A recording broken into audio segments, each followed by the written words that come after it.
Major funding for KPBS Evening Edition has been made possible in part by Bill Howe Family of Companies, providing San Diego with plumbing, heating, and air restoration, flood and remodeling services for over 40 years. Call 1-800-BILL-HOWE or visit billhowe.com. And by the Conrad Prebys Foundation, Darlene Marco Shiley, and by the following.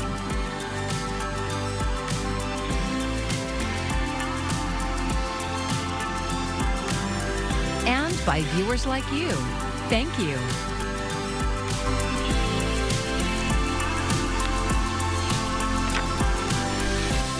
A former San Diego police detective is suing the city. Thanks for joining us. I'm Maya Trabulsi. She says the police department covered up domestic violence by her husband, an SDPD sergeant. KPBS reporter Katie Hyson looked into her claims. Allison Ford worked for the San Diego Police Department for 17 years. She earned the title Officer of the Year. In a lawsuit announced Monday, she calls it a boys' club, where women are punished for speaking out. So I'm speaking out today, not just for myself, but for everybody who has been failed by the system. The San Diego Police Department's culture of retaliation and cover-ups must end. SDPD, the city attorney's office, and her ex-husband declined to respond to the allegations. The lawsuit details sexual harassment by many officers and pressure not to report. It claims that culture enabled her then-husband and fellow officer, Sergeant Mitchell Ford, to abuse her. When she told him she wanted a divorce, it alleges he physically assaulted and threatened her. Allison Ford says that night, he told her she would lose her job because of the power he held in the department. And at first I didn't believe him, because I thought that the department that I loved and that I had worked so hard for would protect me. But they did not. The lawsuit claims when she reported the assault, SDPD didn't investigate properly. Her husband was placed on paid leave and then cleared of wrongdoing. But it claims that SDPD repeatedly investigated her, took away her privileges, and denied her schedule requests. That officers used police resources to stalk her, and that SDPD refused to enforce her restraining order against her husband. John Gomez is her lawyer. If these are the lengths the department will go to suppress one of its own female officers, a decorated, award-winning detective, in order to protect a more senior male officer, what does that say about how it treats everyday citizens who lack the resources or knowledge to fight back? Allison Ford resigned last year. She says Mitchell Ford remains with SDPD, armed. Katie Hyson, KPBS News. A cool air mass is moving into the Great Basin, and that's going to bring us the strong northeasterly winds as we head through the week. We're going to be breaking it down for you coming up. The San Diego County Board of Supervisors is choosing a new chair this week. KPBS Metro reporter Andrew Bowen says the board is still reeling from the sudden resignation of its former chair. Former San Diego County Supervisor Nora Vargas announced her surprise resignation on December 20th, just weeks after her landslide re-election was certified. She cited personal safety and security concerns. Vargas was the first Latina ever elected to the Board of Supervisors, representing District 1, which covers the South Bay. The remaining 4 supervisors, 2 of whom were sworn in for second terms today, are once again evenly split between Republicans and Democrats. They'll be selecting a new chair on Tuesday.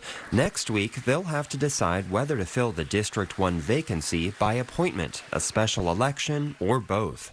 Several candidates have already lined up for the seat, including Imperial Beach Mayor Paloma Aguirre, San Diego City Council Member Vivian Moreno, Chula Vista City Council Member Carolina Chavez, and Chula Vista Mayor John McCann, the most high-profile Republican in the district. Andrew Bowen, KPBS News.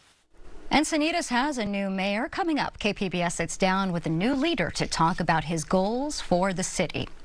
Today, Vice President Kamala Harris officially certified that President-elect Donald Trump and Vice President-elect J.D. Vance won the 2024 election. Donald J. Trump of the state of Florida has received 312 votes. Kamala D. Harris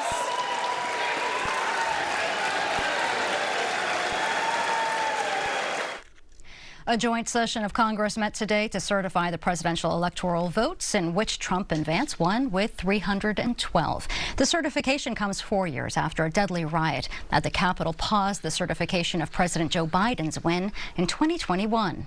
Today, I did what I have done my entire career, which is take seriously the oath that I have taken many times to support and defend the Constitution of the United States, which included today performing my constitutional duties to ensure that the people of America, the voters of America, will have their votes counted. As president of the Senate, Harris presided over today's session. In history, just 3 other sitting vice presidents who won their party's nomination but lost the election have done so prior. Another skipped the counting. Pope Francis has named San Diego Bishop Robert McElroy as the next Archbishop of Washington, D.C. KPBS reporter Katie Anastas says McElroy has been a vocal critic of Donald Trump's immigration policies. Cardinal Robert McElroy has led the Catholic Diocese of San Diego since 2015. And now Pope Francis has appointed him the Archbishop of Washington, D.C. In a very real way, the Cardinal's going to become the nation's pastor. You know, he's going to be where Rome feels he's the most needed. The announcement comes 2 weeks before Donald Trump's inauguration. An AP survey found that 54% of Catholic voters supported Trump in November, up from 50% in 2020. McElroy celebrated the overturning of Roe v. Wade in 2022, calling it a great victory for the pro-life movement. But he's been a vocal opponent to other Trump administration policies, including calls for mass deportation. He's also echoed Pope Francis's call to view climate change as a scientific reality and encouraged local Catholics to get the COVID vaccine. If you receive a vaccination, you're not only helping to protect those around you whom you love so much, but you're helping to protect the whole of our world. In 2018, McElroy celebrated a binational mass at the U.S.-Mexico border and called separating children from their mothers inhumane. Mary Doak researches religion and politics at the University of San Diego. She says those kinds of stances may get more media attention in D.C. Not just for the unborn and the elderly, which are very important, but also for the environment, for the climate, for migrants, for refugees, for poor, for all of the various marginalized peoples, to recognize their human dignity. He will challenge Catholics nationwide, but he'll also, I think, in doing that, perhaps challenge the conscience of the nation a bit. She says his appointment to the Washington, D.C. Archdiocese formalizes his role as a leader in the American Catholic Church. Eckery says McElroy will leave his San Diego post in March. Priests will elect an administrator to lead the diocese until Pope Francis appoints a new bishop for San Diego. He says that decision process could take up to a year and a half. Katie Anastas, KPBS News. Thousands of veterans who were discharged under Don't Ask, Don't Tell may soon benefit from a proposed legal settlement. The potential deal is connected to a case filed in 2023 against the Department of Defense on behalf of veterans discharged because of their sexual orientation. More than 30,000 members of the U.S. military were forced to leave because of the policy. Plaintiffs say their discharges disqualified them from receiving veterans' benefits. The settlement hasn't been finalized, and the Defense Department has yet to comment on it. President Joe Biden recently signed a new law that will increase Social Security payments for millions of Americans. Jen Sullivan explains what these changes mean for retirees and their families. Millions of Americans will be getting bigger Social Security payments thanks to a bipartisan bill that President Joe Biden signed into law Sunday. Social Security is the bedrock of financial security for retirees and survivors. The Social Security Fairness Act increases payments by, according to Biden, about $360 per month for about 2.5 million teachers, firefighters, policemen, and other public sector workers who also receive pension income. Americans who have worked hard all their lives to earn an honest living should be able to retire with economic security and dignity. The law eliminates two previous provisions that reduce payments for public service retirees and their spouses. First, the windfall elimination provision, which lowered payments for retired or disabled workers who also received pension payments, and the government pension offset, which reduced Social Security benefits for spouses, widows, and widowers who also received a government pension of their own. We focused on the repeal of provisions that have been an injustice to many public servants over the last 40 years. The Congressional Budget Office estimates the legislation will cost nearly $200 billion over 10 years. The Social Security Office says those impacted won't need to make any changes unless they have a new address or their direct deposit information is changed. For Consumer Watch, I'm Jen Sullivan. Furnishing a home can be overwhelming and expensive, especially for someone transitioning out of homelessness. KPBS reporter Melissa May tells us about a local nonprofit that's helping people go from simply having a roof over their heads to having a home.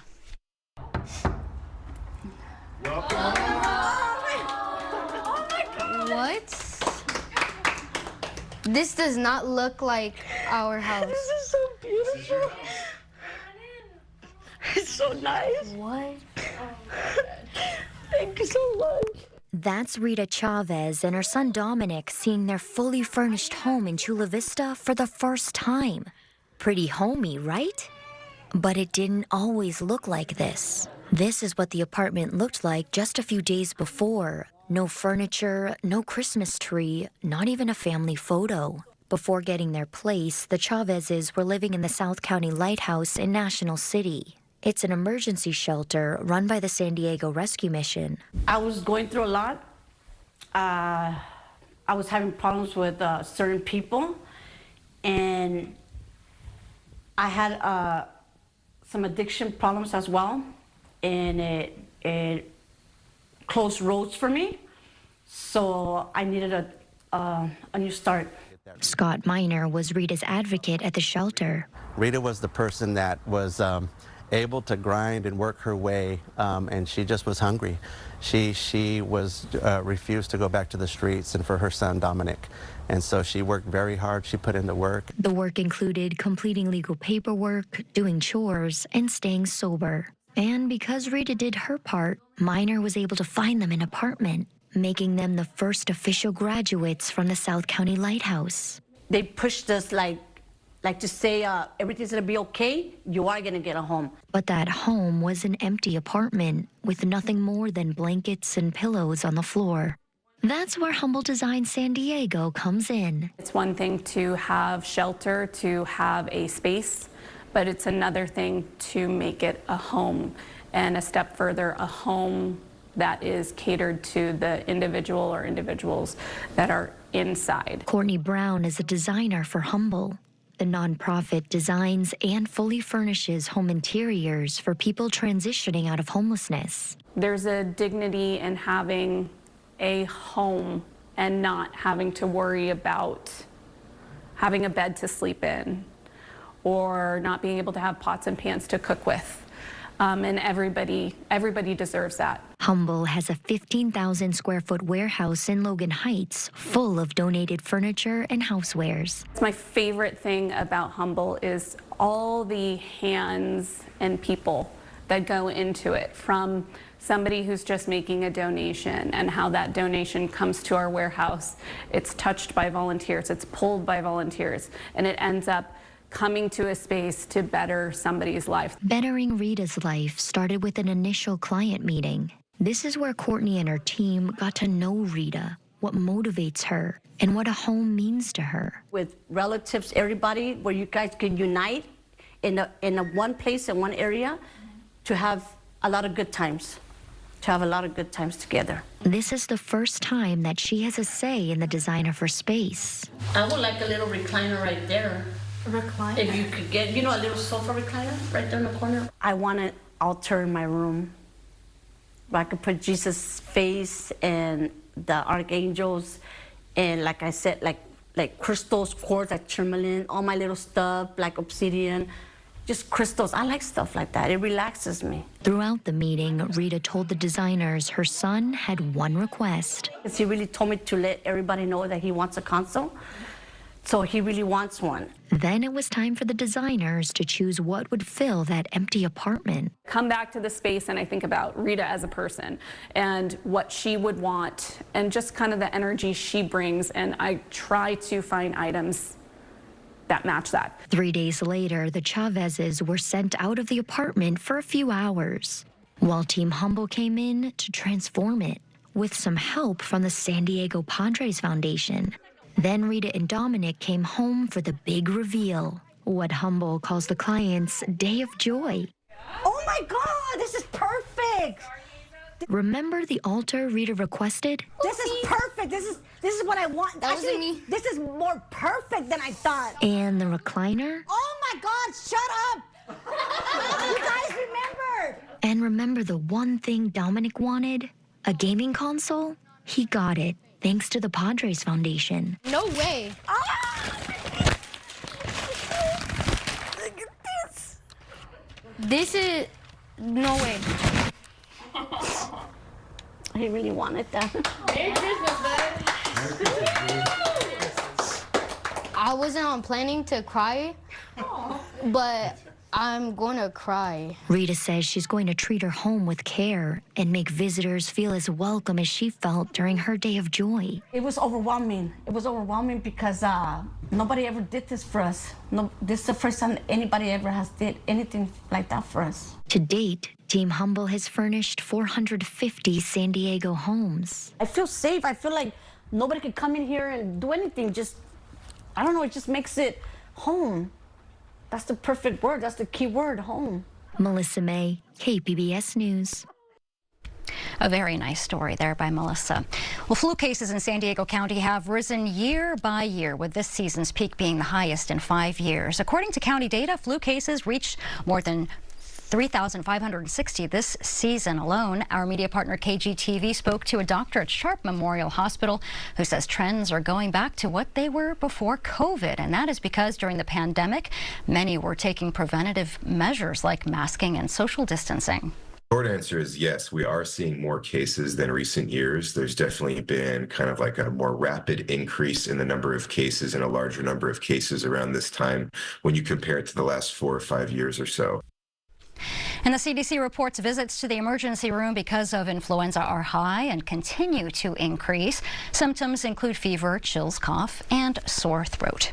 Whooping cough continues to surge with the highest number of cases the U.S. has seen in years. Mandy Gaither has more on the latest data and how to protect against this disease.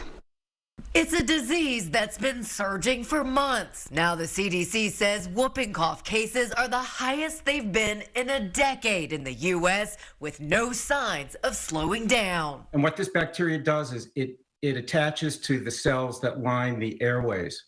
They're called cilia, the sort of hair-like cells, and damages those cells and creates a tremendous cough. There have been more than 33,400 cases reported this year through December 21st, according to preliminary CDC data.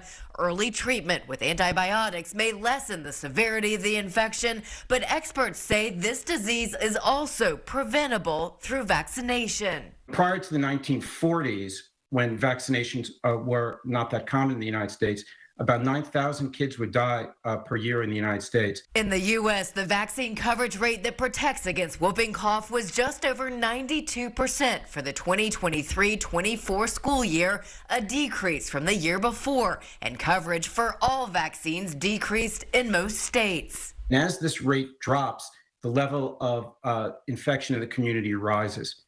And so far this year, we've seen about 6 times more whooping cough than we did last year. Those at highest risk of getting severely sick include young children, those with certain medical conditions like asthma, and anyone with a weakened immune system. We can vaccinate children, and we really need to get back to sort of a sane environment where parents are really taught that these childhood illnesses are unnecessary. For Health Minute, I'm Mandy Gaither. Encinitas now has a new mayor and 2 new council members, signaling a shift in priorities for the seaside city. KPBS North County reporter Alexander Wynn sat down with Mayor Bruce Ehlers to discuss his vision for Encinitas. When Bruce Ehlers narrowly defeated incumbent Tony Krantz this fall, it was seen as a rejection of how the city was run. Ehlers ran on a platform of more local control and pushback on state housing mandates. The goal is to actually maintain our small beach town ambiance and clean coastal environment. That's kind of the main vision statement. One of the biggest issues he wants to tackle is infrastructure, especially the storm drains to prevent flooding, mainly in places like Leucadia. That area is prone to flooding, which has been an issue since Encinitas incorporated in the 1960s. Ehlers says the previous council has been prioritizing unneeded projects, such as streetscaping and buying Surfers Point. What had happened is we'd spent the $100 million over the last 10 years on non-essential vanity beautification projects, where we should have been spending it on basic infrastructure, pavement, flooding, and Leucadia and storm drain refurbishment. This past November, voters rejected a half-cent sales tax increase that would have paid for road repairs and other infrastructure. While he didn't campaign against the measure, he thinks the voters were correct in rejecting it. He believes there's enough money in the coffers to fund those infrastructure needs. We'll find the money in the budget and without having to do the tax. And the tax would have been nice, but I think it was the wrong time. Ehlers also acknowledges the city, like many coastal cities in the region, has an affordability issue, but he doesn't think state housing mandates are the answer. Encinitas is already in compliance with the state for affordable housing, but some residents are pushing for more. They want Encinitas to turn the city-owned lot, L7 or Quail Gardens, into affordable housing. Ehlers is against this. He agrees with other residents that it should be turned into a park and says there are a number of new homes being built around that area. There's going to be 1,045 units with roughly 3,000 people moving in there over the next several years. There was the absolute place where we need a park, and they were switching it out for a paltry number of units, low-income units. He also wants to tackle the issue of homelessness, saying it's a regional issue that the county needs to step up on, especially by implementing Care Court to get drug users off the street and into treatment centers. Alexander Nguyen, KPBS News.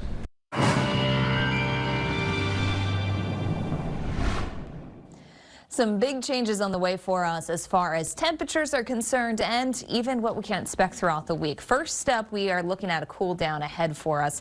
And then as this cool air mass is settling in, it really comes in with some strong northeast winds as we head through tomorrow night right into Wednesday. That's going to be our concern for more elevated fire danger, unfortunately, and it's a largely dry week. We're not talking about much in the way of moisture. If we see anything, it could be some extra clouds as we go through the early parts of tomorrow. Tonight, we can see mostly partly cloudy skies here across the region. 48 the low in the city. We had the 37 in Oceanside. We've got 30 in Mount Laguna. Ramona coming in at 31. A little bit brisk out there. And tomorrow, you can see as we do have some clouds in the forecast, we have signs of that moisture. But again, likely not enough to see any rain across the region. 67 the high tomorrow as you work your way towards Escondido, 73, and Borrego Springs coming in at 67 degrees as well. Then we get into tomorrow night. Offshore winds really kick in here out of the northeast. They're going to be very strong, and they do elevate that fire danger. So please take note if you're anywhere across the region, especially though in some of those mountains, canyons, and those locations where we can get the wind really funneling through. If you look at the coast, the numbers are staying in the 70s or upper 60s, I should say, like we are on Thursday. Not too bad as we look through the days to come. And again, a little bit cooler than where we've been even in our inland communities. Note that wind on Wednesday. That's that offshore flow keeping us quite dry. Temperatures then in the lower 70s, but a lot of the inland communities staying in the 70s through the week. Mountain communities 30s and 40s for highs. You can see Wednesday and Thursday. That's our cool trend, but we are concerned about those winds. Specifically on Wednesday, they will remain there. Desert communities not quite as windy, but numbers staying in the 60s or 70s as we head through the week. For KPBS News, I'm AccuWeather meteorologist Melissa Constanzer. As people refresh, reset, and reprioritize for the new year, some may be looking to make some big changes at work. A growing number of American workers report feeling trapped in their jobs. But as Brian Abel reports, the cooling job market and economic uncertainty can make the job search daunting. Many workers across the country are feeling a little stuck. Employees are feeling overworked, undervalued, underpay. According to Gallup polling released in December, people are looking for new jobs at the highest rate in nearly a decade. But in a cooling labor market, along with a low unemployment rate, there's fear those opportunities may not be there. The time between jobs for people to find a job after they lose a job is pretty high. It's 23.7 weeks on average. And that's a pretty scary number. Gallup refers to this shift as the Great Detachment, and it's causing frustration for employers too. 18% of people in their latest report are actually engaged at work. So that means you've got 82% of your people as an employer who are saying, not feeling it. If you're not feeling it and ready to make a move, you can simply start by talking to the people you know. Reach out to that network to identify people that they know who would be in a position to give advice, to make introductions. And don't rely on one-click job applications with the same resume each time to land you that dream position. Tailor the resume that you're sending in so that it uses the keywords that are in the job description. In Washington, Brian Abel reporting. Well, here's a look at what we're working on for tomorrow in the KPBS newsroom. NPR's Morning Edition has more on the Pope's appointment of Cardinal Robert McElroy as Archbishop of Washington, D.C. And tomorrow's KPBS Midday Edition will be preempted by NPR's live special coverage of funeral services for President Jimmy Carter. And you can find tonight's stories on our website, kpbs.org. Thanks for joining us. I'm Maya Trabulsi. Good night. Major funding for KPBS Evening Edition has been made possible in part by Bill Howe Family of Companies, providing San Diego with plumbing, heating, and air restoration, flood and remodeling services for over 40 years. Call 1-800-BILL-HOWE or visit billhowe.com. And by the Conrad Prebys Foundation, Darlene Marcos Shiley, and by the following: